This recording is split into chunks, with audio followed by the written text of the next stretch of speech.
Our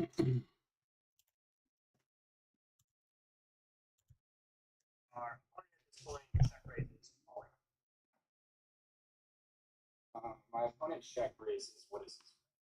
He's going to have some ace of spades as his bluffs, and then going to have a lot of flushes in there. So when I choose that big size on the turn, I wouldn't be super surprised to see them slow play a bit more with the flush. The question I would be asking here: are they check raising worse for value? I don't think so. Right? King and queen of spades in my hand. Are they check raising a jack high flush for all of the money when I overbet turn that bought on the river? My experience, no. So it's pretty obvious at this point.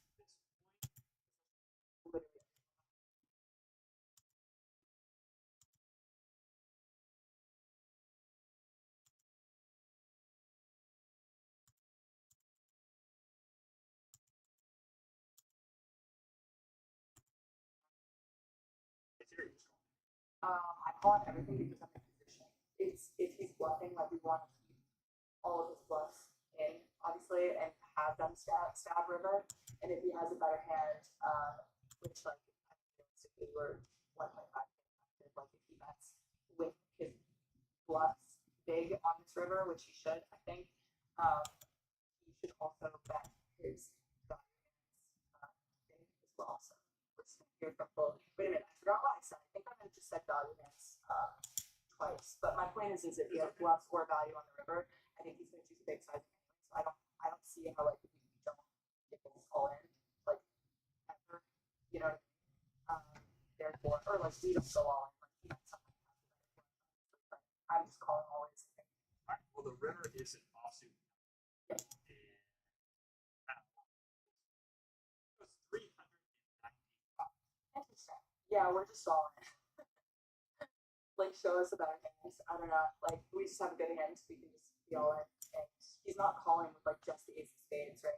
So we're really targeting like maybe he has like some sense or I just don't think we even need to analyze what he has. Like we just have a really strong hand. He can just go all in. He doesn't always play this way with just like ace x of spades. It's not like we're scared of monsters. You have the ace x flush. But I'm just falling, to be honest. We go all in.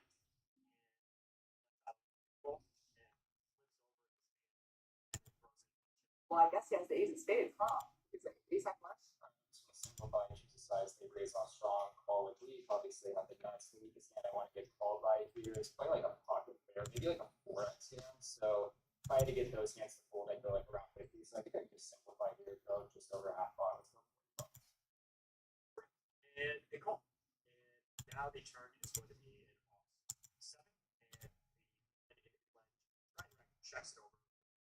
All right, what's my opponent's range? Hog is pretty weak. They're gonna have a bunch of one pair hands, some one spade hands.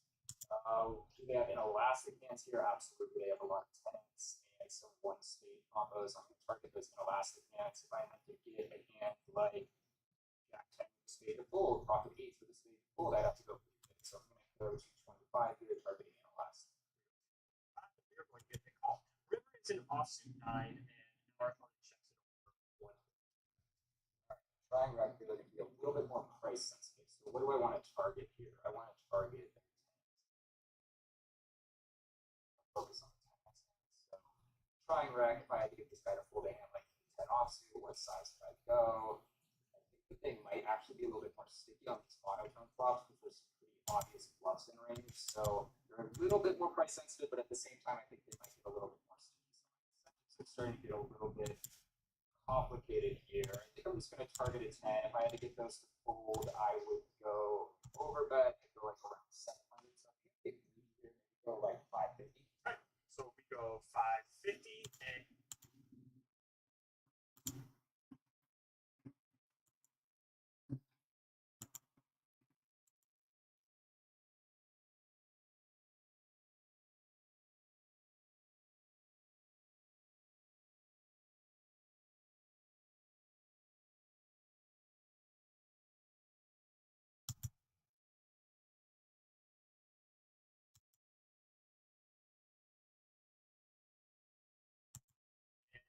our opponent at this point check raises all in.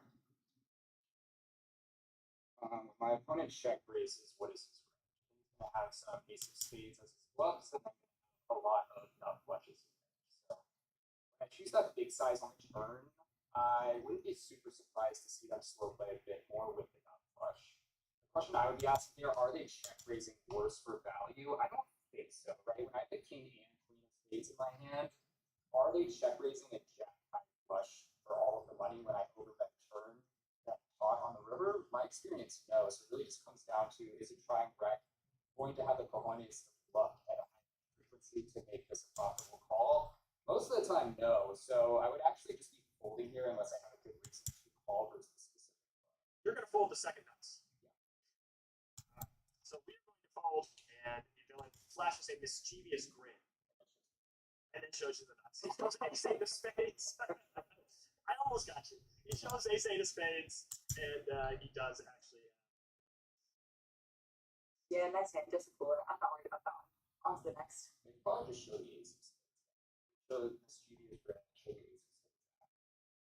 You know what? People on YouTube, Alex, they get really upset when you don't show them the results of the hand. So if we just said this guy, if we wanted to really piss people off here, we just say the guy flashed the ace of spades. We don't know what else he had. Let me know in the comments how you guys feel about that. If you just play one of the parts. I decides to go for a small bet on the flop, which I think is just fine. And then she decides to go for a small size here on the turn, which I also think is quite reasonable. The size I really don't like on this turn would be a big size, something like 90 somewhere in that vicinity. So I do think the small size has merit here, and now when Abby gets check raised here on the turn, I think the turn thoughts start wandering a little bit. She goes off in the forest. I think her tones are kind of being nibbled on by a grizzly bear or something. She's off the beaten path here, talking about how she would always call in position here with every hand. I'm not really on board with this, especially against the fish. Check raising the turn, open and dump. Get the dump here.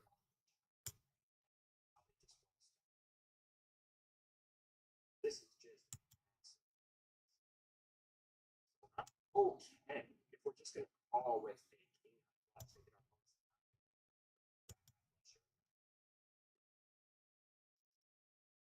All the way to what happens here on this river. Well, our opponent check raises the turn and then goes big. This is just setting up. Abby decides to just. I don't think this is a punt, right? I don't think this is. But generally, on these boards, these monotone boards, the hands that our opponents traveling are going to be the ace high, the king high, the queen high flushes. The hands they fast play are going to be these smaller flushes, right? Because when they do have smaller flushes on these monotone boards, they don't work much. They don't want their hands to go slow play on the flop, being vulnerable, super start check raising on the turn to a small side. I don't even know if opponents are necessarily this all the time with small flushes to follow up the river with an 80. So outside of that,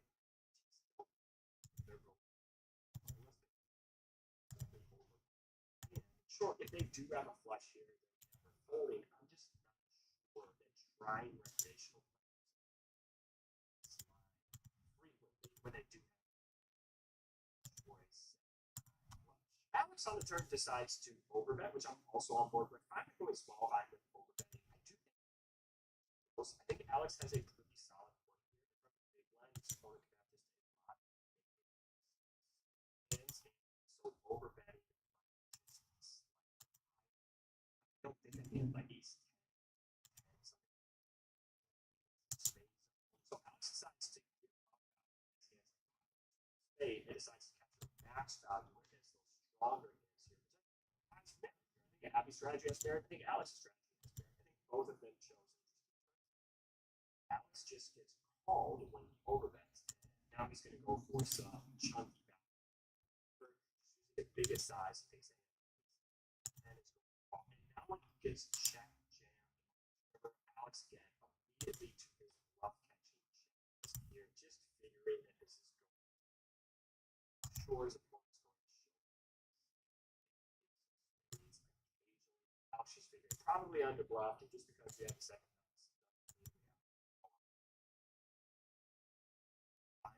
fold on this river, and big blind in his hand actually has ace 8 of spades. So Alex actually finds a fold here. So see here, there results after 3 hands. Abby losing a whole stack there. Alex only losing $850.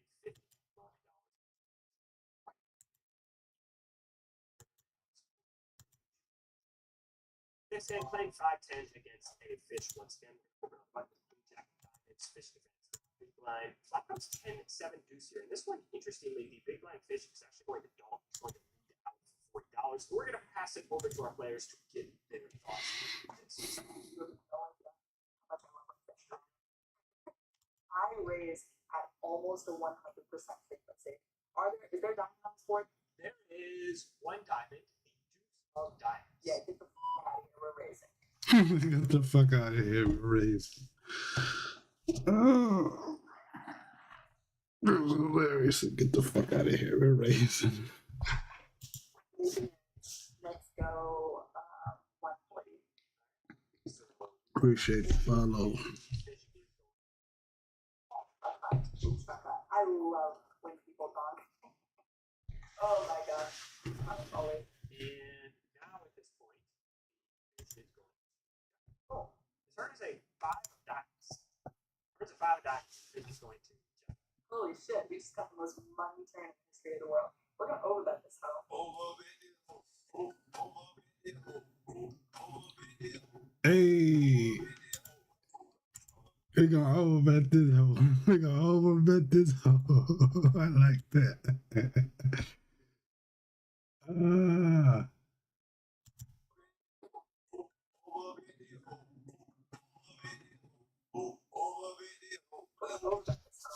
Immediately overbet. Yo, is that a real song? I gotta check that shit out, bro.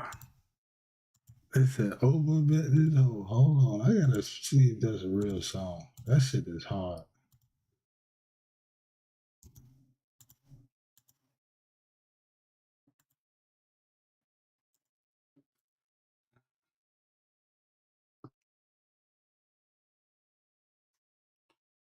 Vibes, I needed it, bitch.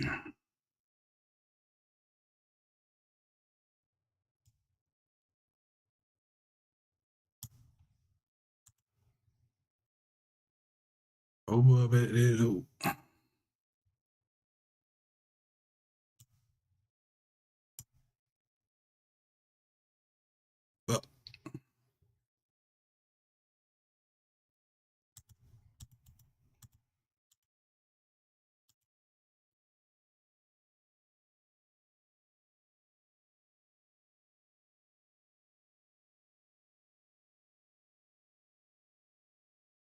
Fuck.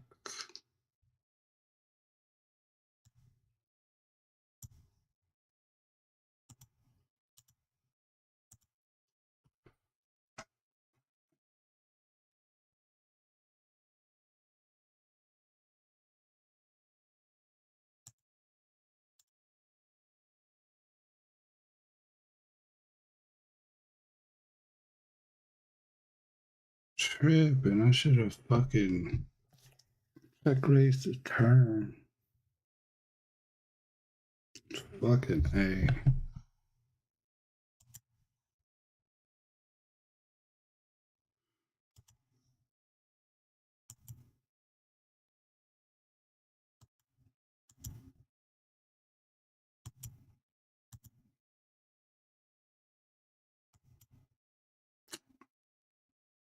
You got so lucky on this shit.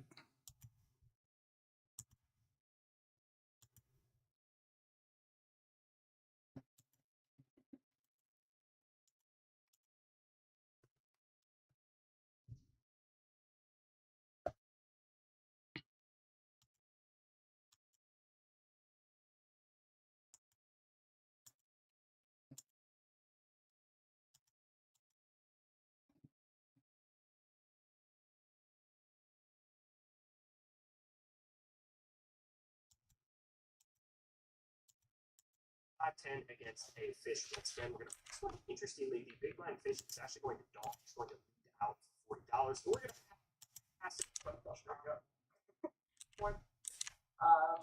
We go 140 and I love when people look at this. We're gonna overbet.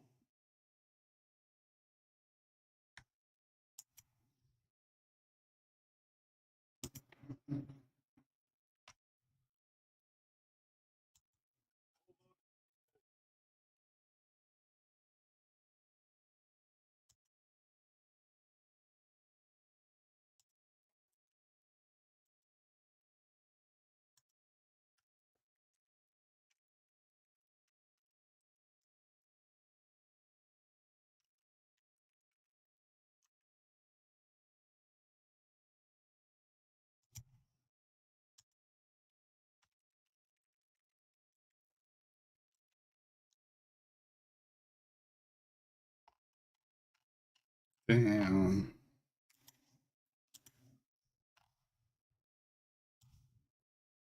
That part just made that whole fucking thing. Jack. Oh, the turn's a 5 of diamonds. Where's a 5 of diamonds? The fish is going to.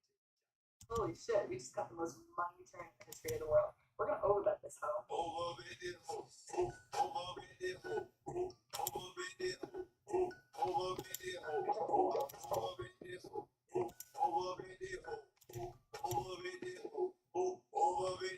We're gonna overbet this hoe. Immediately overbet. I'm thinking we go 425 right here. And then we could just jam river. So we go 425, and the fish is going to. Call pot is 12-15, and you're not going to believe the river. It's a diamond! It's an offsuit ace. That's fine. It doesn't really change anything. We're gonna be all in. Now the fish checks, and you've already decided. Yeah. We're going for this. We don't double barrel to give up rivers and overbet pots. Okay, so you're all in. Yeah. And also, like, I can absolutely do this with, ace X of diamonds, which is now river, like a pair that he would be afraid of. Like, it's actually a really good bluff card for me, in my opinion. So, all things considered, this is not a give up river for me. And yeah, I'm going for it. All right. So when they donk for 40, I think they're greedy. So I don't see too many fish donking here with very good hands. So what I actually like to do, especially with a hand like this that has good potential, I'm just gonna blow it. I'm just gonna call here, get some more information on the turn. Simplify the call. Can you talk to me about why you like to just float here when you have queen high instead of just raising? You can get a bunch of good information on the turn. They're out of position. I like to think 1 second. What happens if I call? The player on the turn is going to telegraph an string based on the bet size of their action. First, I'm going to get that additional. Like, what if you have a good hand here? Are you also just calling, or are you raising? I'm probably just going to call with everything, actually.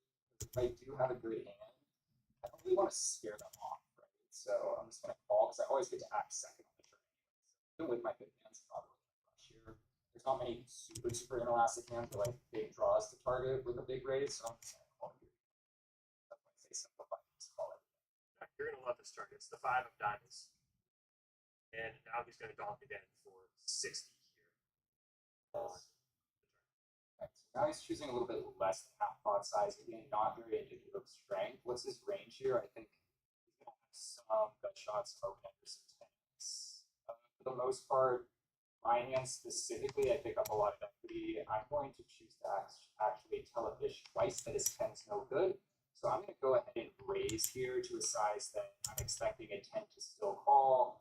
The stack depths give me a lot of STR on the river to work with. So if I had to get this guy to fold Jack 10 or Queen 10, it's still going to be top pair. So I think I can go kind of big. I think I'm going to choose a size somewhere around 275, 300. Let's just go 300. It's a fish, round number. Please get on the call.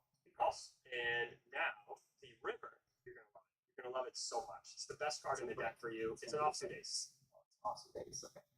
And checks. Alright, now he checks. So what is my opponent's range? A lot of one pair 10s. If I did have pocket aces and I was trying to get this guy to fold a 10, what size would I go? I'm trying to get him to call with a 10, what size would I go?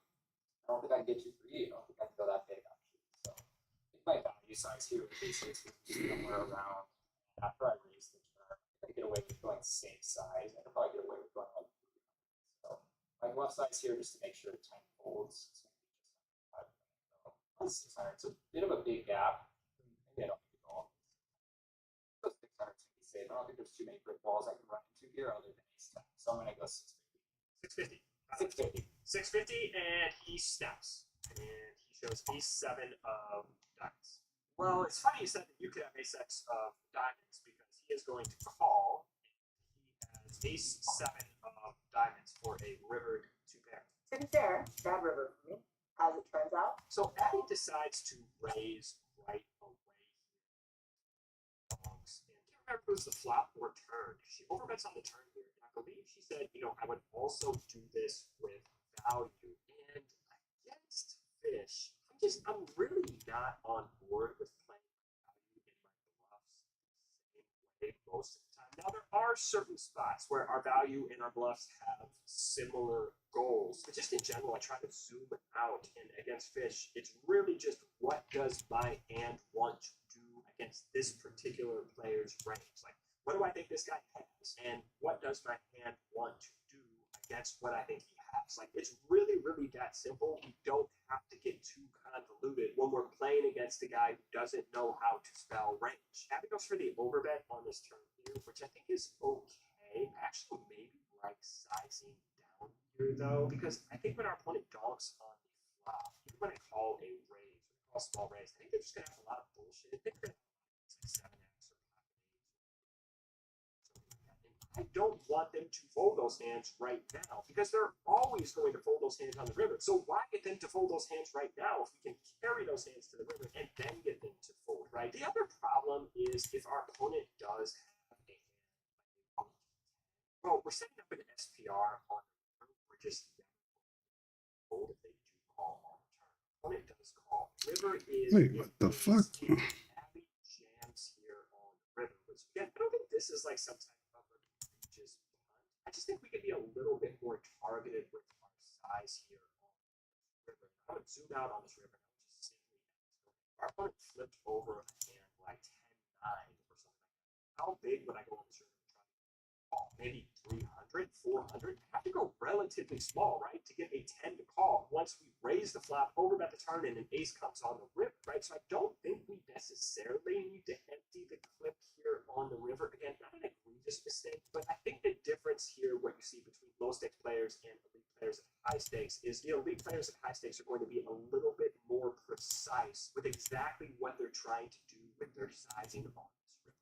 See Alex in this hand talk about how he's just going to call here with his entire range, not because he wants to be balanced, but because he wants to keep in this guy's bullshit. This guy's just donking with pocket eights or king nine suited or some type of random BS. We would like to have him donk again and put in more money before we get him to fold, right? We don't need to get him to fold right now. Same thing when we have value here. It's not because we want to be balanced, it's just because we want to keep the BS in so we can win more money with our bluffs and our value. So Alex actually goes for the raise on the turn, going for a big size, trying to kind of put the fear of God into a 10x hand here, but still leaving a nice SPR for the river. Now when the river comes in ace, here really dialed in here, just kind of considering, okay, this player did have 10, let's go all maybe small, so I don't need to go that big to get the hand to fold. And Alex choosing a more efficient bluff size on this river, just slightly, just a couple $100, but every single dollar counts. And you hear he's just a little more precise with what he's targeting on this river. And Alex does get snapped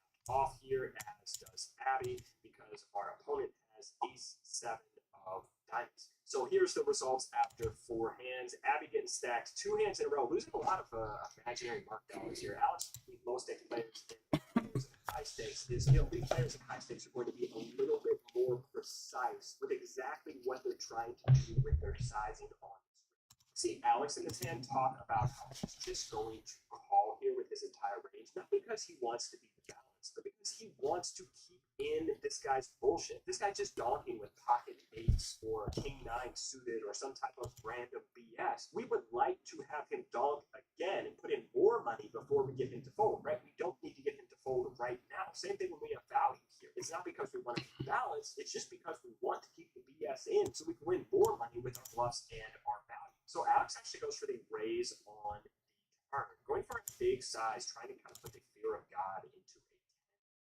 10, but still leaving a nice SPR for the river. Now when the river comes in the ace, you're really dialed in here, just kind of considering, okay, this player did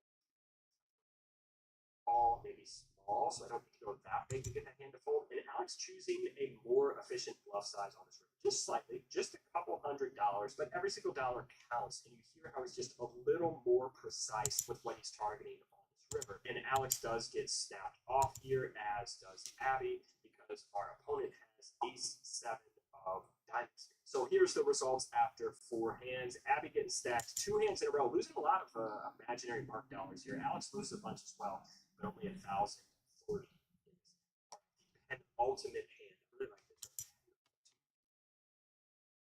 You know, it's the second to last. I don't know why we're talking. Here's the hand. Anyway, we are playing 20-40 here, and we have ace king of spades, and we're going to open to $100, 10K effective.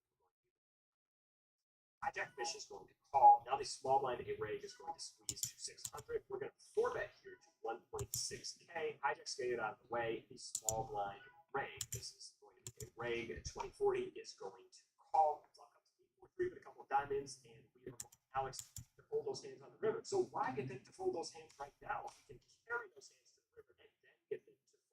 The other problem is if our opponent does have a we're setting up an SPR on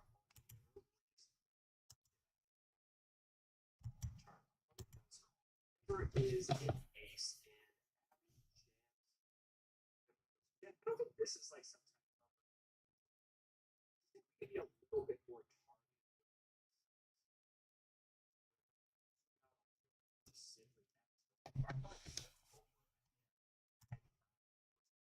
How big would I go into? Oh, maybe 300, 400. I have to go relatively small, right, to get a 10 to call. Once we raise the flop, over about the turn, and an ace comes on the river, right? So I don't think we necessarily need to empty the clip here on the river. Again, not an egregious mistake, but I think the difference here, what you see between low stake players and elite players at high stakes, is the elite players at high stakes are going to be a little bit more precise with exactly what they're trying to do with their sizing on this river. See Alex in his hand talk about how he's just going to call here with his entire range, not because he wants to be balanced, but because he wants to keep in this guy's bullshit. This guy's just daunting with pocket eights or king nine suited or some type of random BS. We would like to have him donk again and put in more money before we get him to fold, right? We don't need to get him to fold right now. Same thing when we have value here. It's not because we want to be balanced. It's just because we want to keep the BS in so we can win more money with our bluffs and our value. So Alex actually goes for the raise on going for a big size, trying to kind of put the guy into it. Still leaving a nice SPR for the river. Now when the river comes in the ace, you're really dialed in here, just kind of considering this player did have 10. What size would I go? All maybe small, so I don't need to go that big to get that hand to fold. And Alex choosing a more efficient bluff size on this river, just slightly, just a couple $100, but every single dollar counts. And you hear how he's just a little more precise with what he's targeting on this river. And Alex does get snapped off here, as does Abby, because our opponent has ace-7 of diamonds. So here's the results after 4 hands. Abby getting stacked 2 hands in a row, losing a lot of Alex loses a bunch as well, but only 1,000 for an ultimate hand. I really like this. I didn't know that. I don't know why we're talking about this. Here's the we're playing 20-40 here, and we have ace king of spades, and we're going to open to $100, 10k effective. Hijack fish is going to call. Now the small blind a reg is going to squeeze to 600. We're going to 4-bet here to 1.6k. Hijack's getting it out of the way. The small blind reg, this is going to be a reg at 2040, is going to call. Flop comes 843 with a couple of diamonds, and we are going to pass it over to our 2 players here and get their thoughts as they walk through this.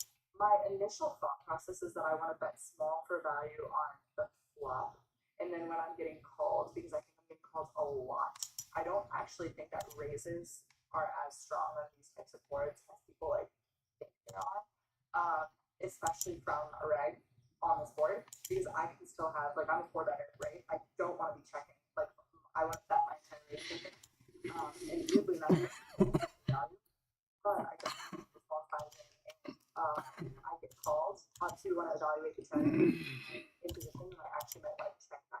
That's like my initial like plan. If everything goes like my way, goes full, then we can take it back. I think I would like to bet for just a couple $100, but every single dollar counts. And you hear how he's just a little more precise with what he's targeting on this river. And Alex does get snapped off here, as does Abby, because our opponent has ace-7 diamonds. So here's the results after 4 hands. Abby getting stacked 2 hands in a row, losing a lot of imaginary mark dollars here. Alex loses a bunch as well, but only 1,030 in his penultimate hand. I really like the term. It's the second. I didn't know that. I don't know why we're talking about this. Here's the hand. We're playing 20-40 here, and we have ace king of spades. We're going to open to $100, 10k effective. Hijack fish is going to call. call. Now the small blind a raise is going to 600. We're going to 4-bet here to 1.6K. I just get it out of the way. The small blind reg. This is going to be a reg at 2040 is going to call. Flop comes 8-4-3 with a couple of diamonds, and we are going to pass it over to our two players here and get their thoughts as they walk through this. My initial thought process is that I want to bet small for value on the flop, and then when I'm getting called, because I think I'm getting called a lot, I don't actually think that raises are as strong on these types of boards as people like think they are, especially from a reg on this board, because I can still have, like, I'm a 4-better, right? I don't want to be checking, like, I want to bet my entire range, I think, and weirdly enough, I can still be betting for value, but I definitely want to be small sizing. If I get called, obviously we want to evaluate the turn, but I'm in position and I actually might like check that turn. That's like my initial like plan for the hand. What the fuck made him want to do that? But I think I guess he had a yeah, because there's 2 diamonds, but like he can call with a lot more than like this time. It's not like I'm worried about. shit. He would have beat me. He had 2 pair. I would just ran into it.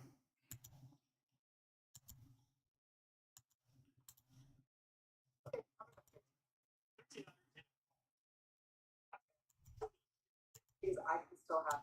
Hijack fish is going to call. Now the small blind a raise is going to squeeze 2-600. We're going to 4-bet here to 1.6K. I just get it out of the way. The small blind reg. This is going to be 2040 is going to call. Flop comes 8-4-3 with a couple of diamonds, and we are going to pass it over to our two players here and get their thoughts as they walk through this. My initial thought process is that I want to bet small for value on the flop, and then I'm getting called because I think I'm getting called a lot.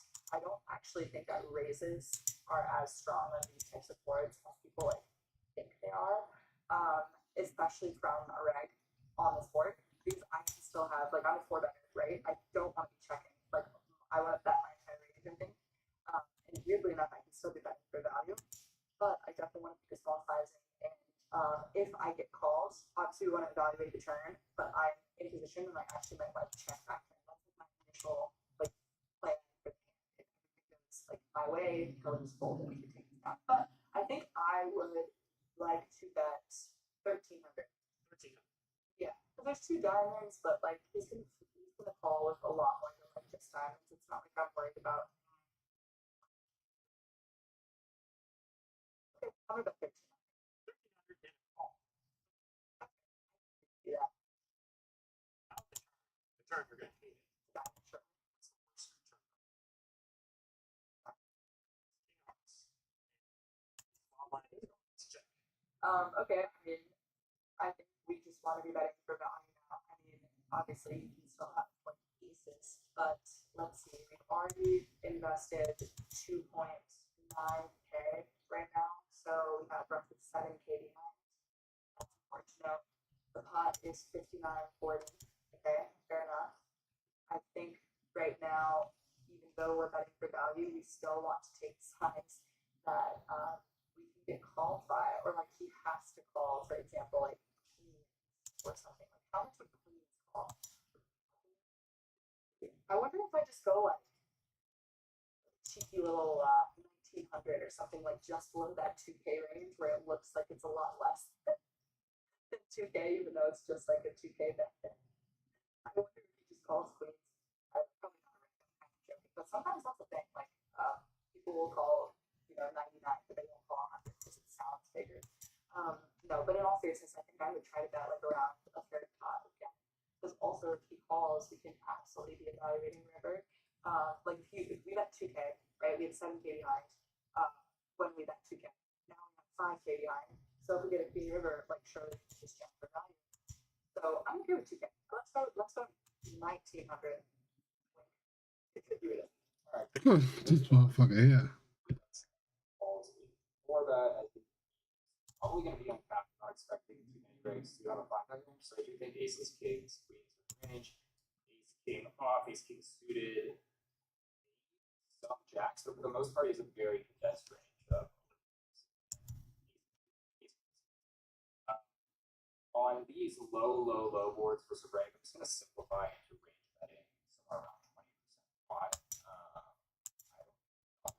half, but I didn't get away with just going 600 big blind plus. 600 and a call. And now the turn is a pretty good card for you. It's an offsuit king. And he checks it over.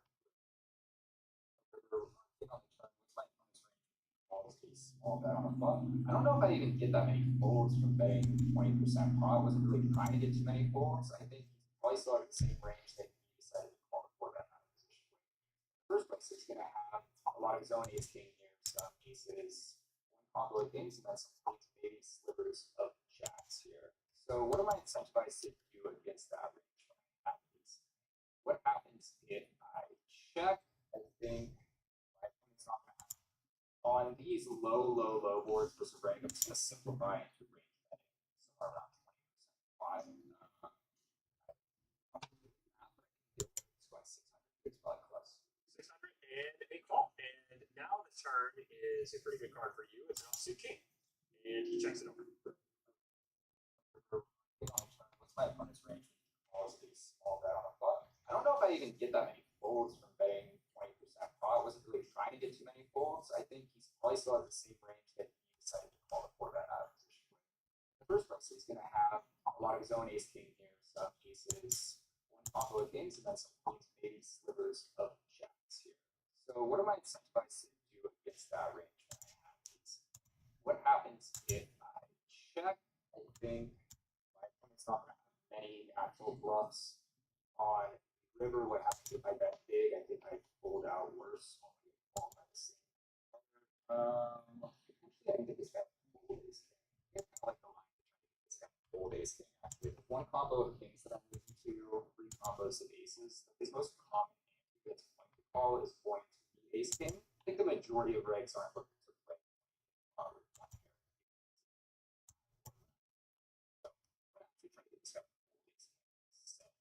A river jam that I think gets the job done. So we have 8K left about-ish. If I go 2 here, probably 85, I have 6 left. Do I think my fold for 6K jam on the river? I think so.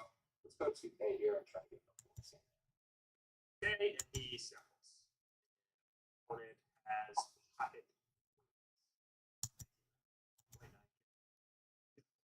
Oh man. You had some good instincts there. You had some very good instincts because he doesn't lose. Oh, let's go. So Abby here on the flop just kind of really zoomed in on backdoors, which I think I always look at backdoors as like icing on the cake. It's like we can't really be concerned about icing on the cake if we don't even have a house with an oven in it that has electricity where we can make this metaphor is getting. Backdoors just really don't matter all that much. Let's get the important. Let's build the foundation, right? Let's build the foundation first. Abby size on this flop, I think it seems fine. No issues with it. I just the backdoor stuff would maybe zoom out. Way too obsessed with details. Going to this turn, I actually really like Abby's thoughts here, thinking that a king comes and she's going to have to size down to target the hand like queens or jacks here. I do think like absolute side, like playing against a 20-40 rate, when you go 1900 on this turn after 4-betting early versus small blind and then betting pretty big in a 4-bet bottom flop, I do think like queens jacks gonna fold it. So maybe like the calibration of the sizing off a little bit. But I thought her thoughts on this turn were really, really solid, really dialed in on what she's trying to target here. The opponent does fold, but I thought her thoughts on the turn were really good. Alex goes a little smaller on the flop, which seems fine. And then on the turn, he's kind of torn between 2 options, between targeting a hand like jacks or queens, going really small, or just sizing up here and actually starting to turn his hand into a bluff and trying to get a chop to fold. I think it's interesting, like even considering this is actually interesting.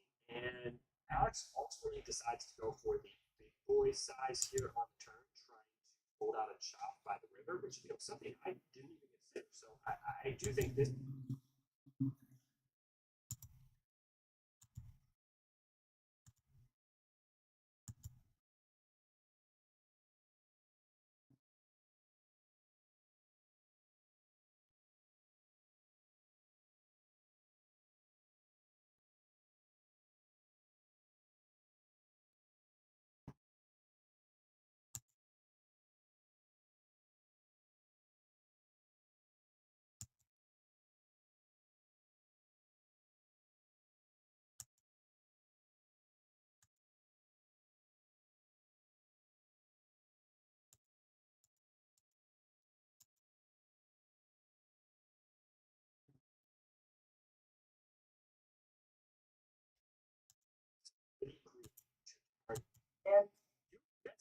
instincts there. He has some very good instincts because he doesn't. Oh, let's go. So Abby here on the flop just kind of really zoomed in on backdoors, which I think I always look at backdoors as like icing on the cake. It's like we can't really be concerned about icing on the cake if we don't even have a house with an oven in it that has electricity where we can make this metaphor is good. But you guys get backdoors just really don't matter all that much. Let's get the important. Let's build the foundation, right? Let's build the foundation first. Abby size on this flop, I think it seems fine. No issues with it. I just the backdoor stuff would maybe zoom out of that.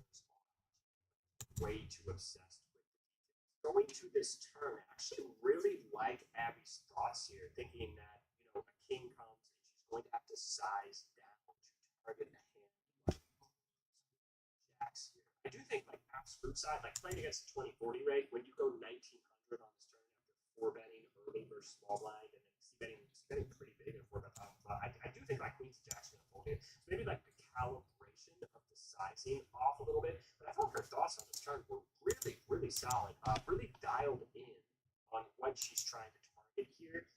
The opponent does fold, but I thought her thoughts on the turn were really good. Alex goes a little smaller on flop, which seems fine. And then on the turn, he's kind of torn between two options, between targeting a hand like jacks or queens, going really small, or just sizing up here, and actually starting to turn his hand to a bluff and trying to get a chop to fold. Which I think is interesting. Like, even considering this is actually interesting. And Alex ultimately decides to go for the big boy size here on the turn, trying to fold out a chop by the river, which, something I didn't even consider. So I do think this is pretty creative thinking. My preferred line in this hand is actually to go very, very small on this turn, maybe 10% pot, right? Maybe 450. By going 450, you kind of put jacks and queens in the blend. They just get a crying call from those hands. And then, hey, if you want to turn ace king into a bluff on the river, I guess you want to take that creative line, then you can push it on the river because now you've just won another $450 from queens and jacks. So I do slightly prefer the small sizing here. Alex does go big on the turn. +1 for the creative thinking. I thought Abby's thought process was also pretty down in this turn, but the opponent is going to fold, and the opponent actually has pocket queens. All right, so here's the results after 5. Abby wins quite a bit more imaginary mark dollars in this. Closes the gap just slightly. 23. All right, next hand here, a trying wreck is going to open. We're playing 2-5. We're going to defend the big line with ace 8 of clubs. Flop comes 9-8-6. Going to pass over the players, get their thoughts happen, walk us through this last hit. I'm like balancing my punt value ratio here. Like, how can I make money in this hand? How do I balance my ranges? Like, let's just think about it here first. So, in actuality, we have middle pair plus backdoor clubs on a connected board. What would I do with my 7x? Or I think my bluffs are too narrow here. I think I really don't have that many. Like, I don't think I raise with a 10, for example. So are my bluffs too little amount of hands in order to balance with? Probably. I think I would just call. Yeah. Turn. Okay. So I would pick now. Yeah, I mean, you can pick if you want. Because last time you said that I checked, so I was like, I didn't know if you were going to say that you checked. But I'm assuming you check, but you're allowed to talk. I would check it too, honestly. Like, we picked up equity, but we also might just have the best hands. And even if we don't have the best hands, we're never folding. But I don't know that we really want to get raised with third hit, even though we have a flush draw. So to me, I'm kind of thinking about being out of position. I think I just check in general, probably way too much out of position. So I would check here. Okay, check. And you check back. River is an offsuit deuce. On you. Okay, I don't really think he's a king. Realistically, a king just continues to on turn. How do you try to pick? Obviously, I'm trying to think if a 9 continues better on turn. Like, how much kings that I have? I feel like I have a good amount. Okay, I still think I have a good amount of kings that he might want to check back in. But we don't have that good hand, but we also have is that probably doesn't have clubs. He probably double barrel on clubs if he clubs. Part of clubs is he a clubs. realistically. Okay. So we are going to check, and now the villain bets $50 on. Oh my gosh, my initial brain was like, we should just call. But I'm trying to think about like the bluffs that he has. Like to me, this isn't a king. This is like 9 or nothing. Sees Clean River is able to bet a 9 for value. So I guess what I'm trying to say is like I would be a king, right? So like on the river, I meant to say. So I guess what I'm trying to think about is I have a lot of hands. I feel like I want him. I don't know. My initial like gut reaction was to say just like call and like be shut 9, but I think I actually want to fold. Fine. Yeah. You fold. He flashes a mischievous grin. Uh-oh, not the mischievous grin. Oh. Alright, that's 20 on this dynamic board. Don't think it's too indicative of overpairs or my hand is showdown value at the moment. I'm going to just call with this hand. I think I'm ahead of hands that he's got value. It's now a king of clubs. There's a backdoor flush draw. We check, and he actually quickly checks it back. River, and the river at this point is an offsuit. Walk me through your thought process here. Alright, he checks back the turn. He's fairly tapped. My hand has enough showdown value that if it goes check here, I'm just going to win at a high clip. If he does decide to bet the river, I have potential evil win. So I guess what I'm trying to my hand is showdown value at the moment. I'm going to just call with this hand and pick up the hand.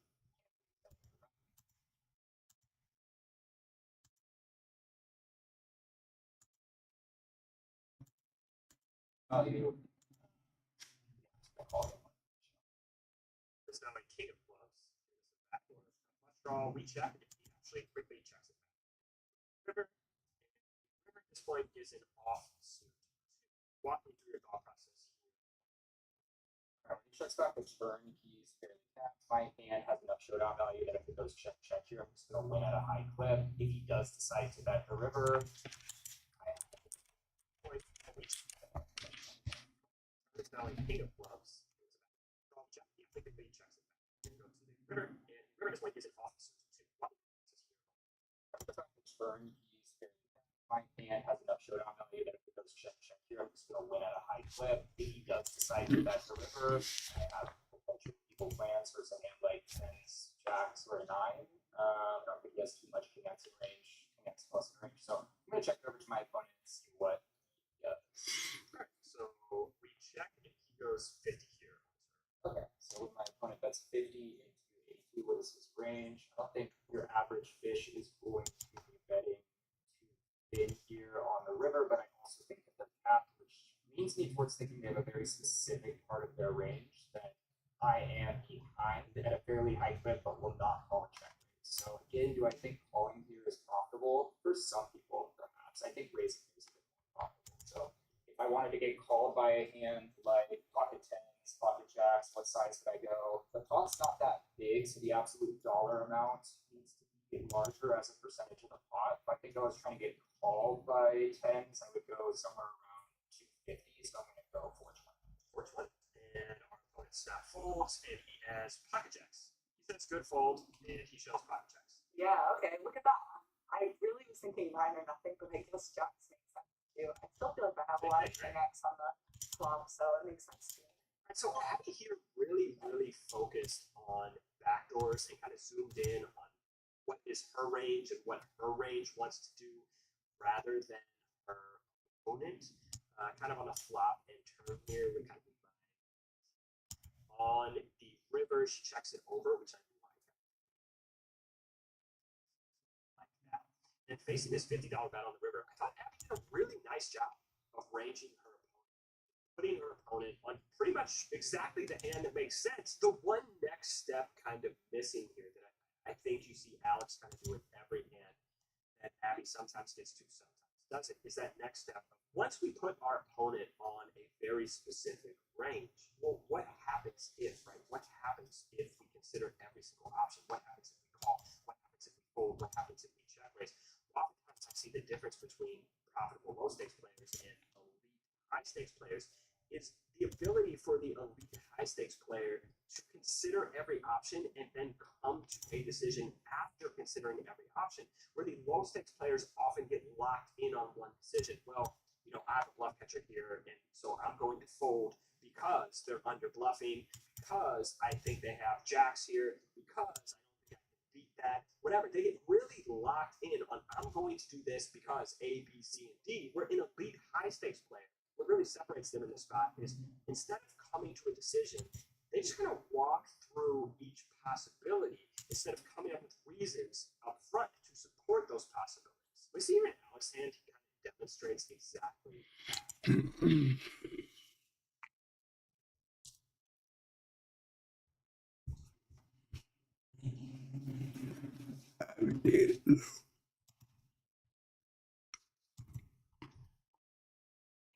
This motherfucker here, man.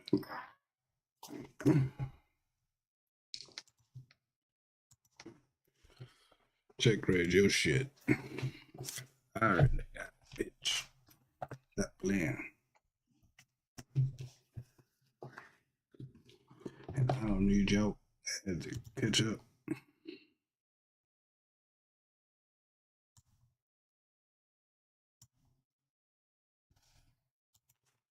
Man, last time I fucking let his ass catch up, bro. That shit.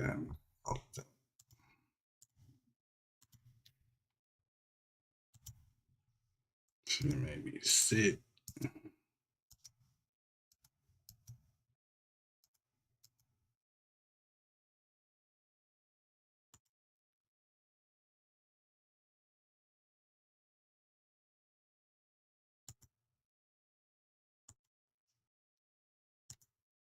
Straight that thought process already on the turn. Basically, he's planning 2 steps ahead. He's just already thinking about contingencies. What happens if our opponent bets on it? What happens if our opponent checks back on it, right? He's considering the game tree 2 streets down the road instead of just considering his next move. Outside a very nice creative bluff on the river, and our opponent does fold, and he has pocket jacks. So here are the final results. We see here in imaginary mark dollars. Alex pulls ahead here, 21.52 to 4.60, and Alex in big lines. Alex wins 48.9. Abby down 106. Evaluate your play on a scale of 1 to 7. 1 to 7. Yeah, that's like the scale. That's like I think that I'm at a 5. I think that I'm very close to experiencing a lot of success if I can fine tune what to do with my reads. But I feel as though my range analysis is correct and strong, and I feel like that's a strength of mine. But I feel as though my exploits, how I'm exploiting it, needs some fine tuning. So I would say 5. how do you think you did overall? You did all right. All right, rate yourself 1 to 7. 1 to 7. Let's give myself a 5.4. Yeah, but if you could redo one hand, what would it be and why? I like my lines. I like my lines. Well, 5.4. Why don't you just give yourself a 7? I was a little bit slow. I was a little bit sluggish. Like my thought process wasn't as sharp as it would be if I was one. What do you think the biggest difference is in thought process? What do you think separates low stakes players from high stakes? Thinking more about your lower stakes players, thinking more about what their hand is. Moving out of your trap. Like my hand first. If I'm not very certain what hand they have, my hand first. The range of hands that I think they have, and then planning ahead more.